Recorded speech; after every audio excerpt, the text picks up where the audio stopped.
Hello, everyone, and welcome to Atomic Habits, Chapter 6 by James Clear. This chapter is going to be about cues in your environment to help you trigger habits. What you see dictates your actions. And in this video, if I sound a little bit sick, that's because I am sick. No apologies there. Let's keep going. Anne Thorndike was a primary care physician, and she wanted to do an experiment where she put more water. There used to be soda machines by the cashiers only filled with soda.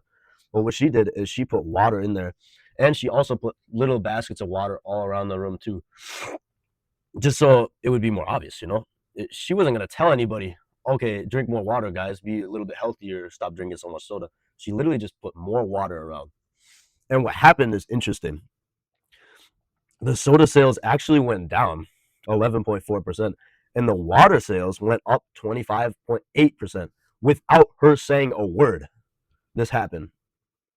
So this goes to show how powerful designing your environment can be, and designing your environment for others. Maybe you have kids or something.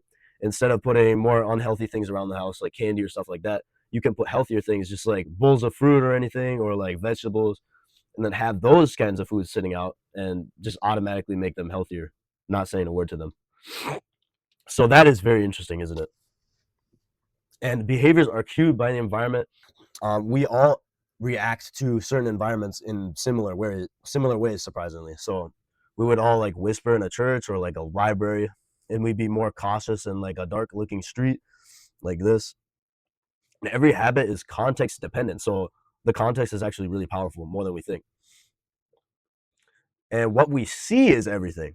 Scientists has estimated that about half the resources of our brain is dedicated to our sight.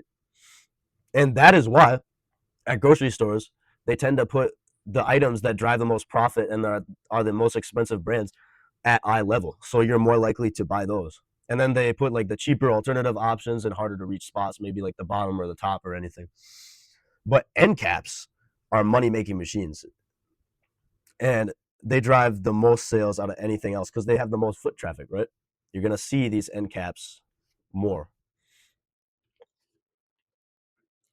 Manipulate your environment and add triggers.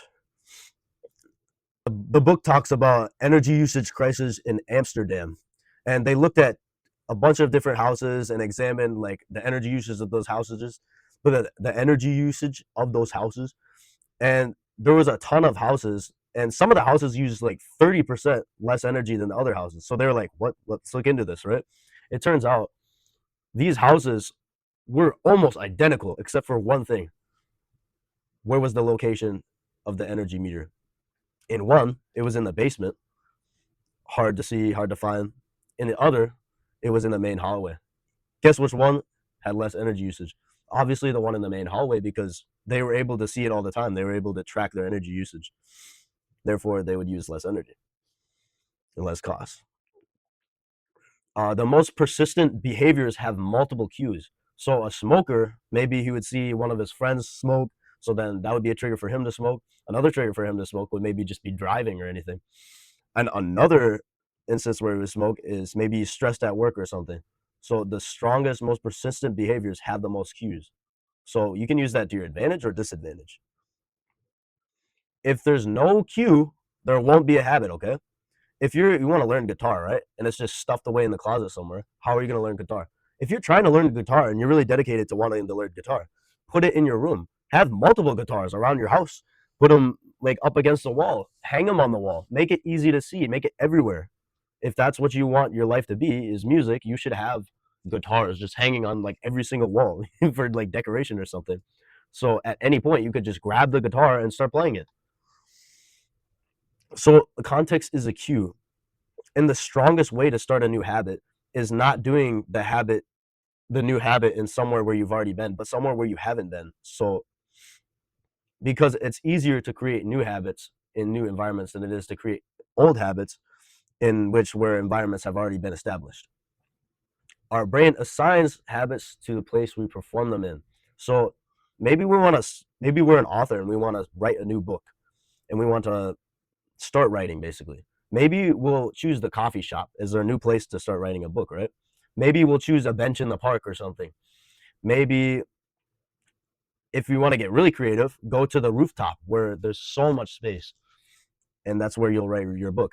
Maybe even go to like a beautiful view next to your house like this if you have one. If you're starting a new habit, just go to a new place and stick to that new place. Don't do it anywhere else.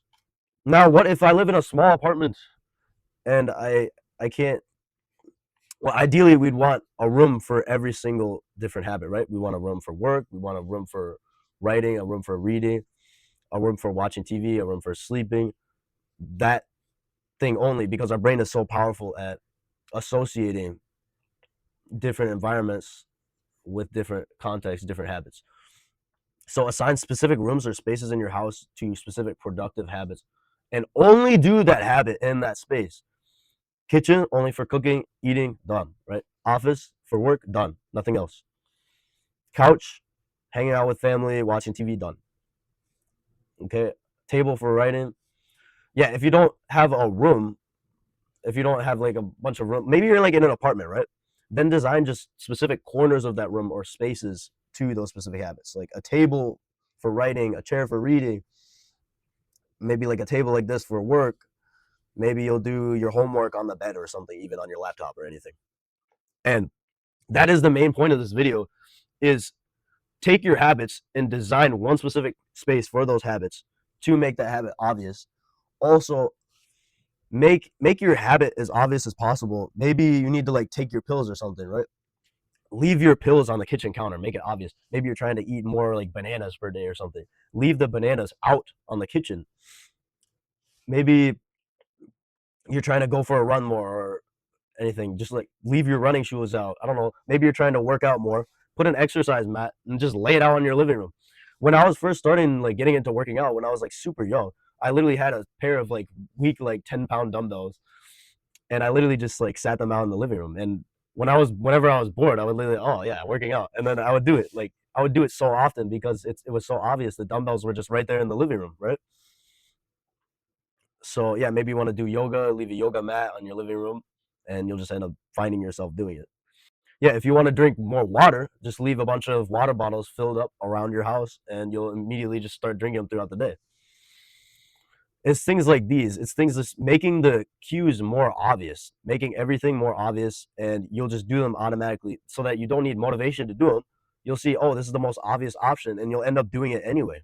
So that is the point of this video, is making your habits to make you a better person, making those habits more obvious in any way you can.